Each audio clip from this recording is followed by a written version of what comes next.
Hello guys! For today's video ay magluluto ako ng chicken biryani. Meron ako dyan na 1 kg mahigit na manok. Pero bago ang lahat, gawa muna tayo ng kanyang sauce na pang marinade. Naghiwa lang ako dyan ng kamatis, ng luya, ng onion. Naglagay din ako ng 5 pirasong sili, ng mint leaf, coriander leaf. Naglagay din ako ng konting olive oil. Tapos blend ko rin siya ng ganyan. Ngayon, balik tayo sa manok. Timplahan natin ng asin, ng chili powder, turmeric powder, tsaka ng paprika. Lagyan ko rin ito ng kalahating yogurt. Kinalahati ko lang, hindi ko masyadong dinamihan. Tsaka ko na ilagay yung i-blend kong sauce. Inihalo ko na siya dun sa manok.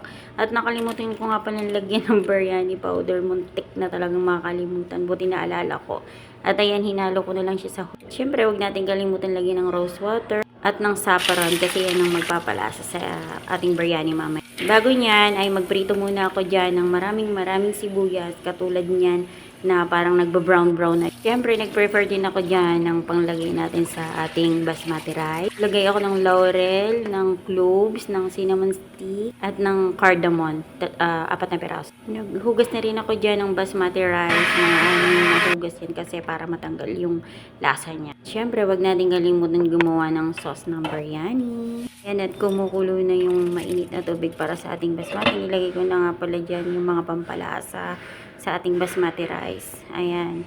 At ang pagluto nga pala ng basmati rice ay 60 to 70% lamang. Para init na nga ako dyan ng kawali na mayroong oil at inilagay ko na rin yung ating minarinate na chicken biryani.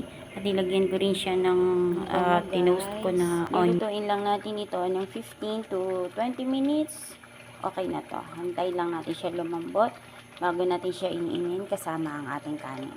At nung ganito na nga itsura niya, ibig sabihin yan ay luto na. At naglagay lang ako sa kabilang pan ng sauce, ng chicken, at saka ng kanin ulit. Tapos chicken, tsaka ako naman nilagay yung saffron. Nilagyan ko rin siya sa ibabaw ng prinito kong sibuyas kaganina. At syempre, wag nating i-skip yung coriander leaves at saka yung mint leaves. Then, cover natin siya ng foil para mas maganda yung pagkainin niya. At takpan natin. Sarap. Guys, luto na yung ating chicken biryani. Titikman na natin kung anong lasa.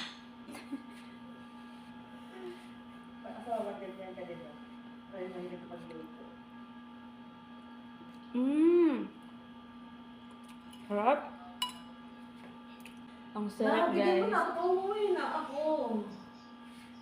Sarap ang anghang, guys.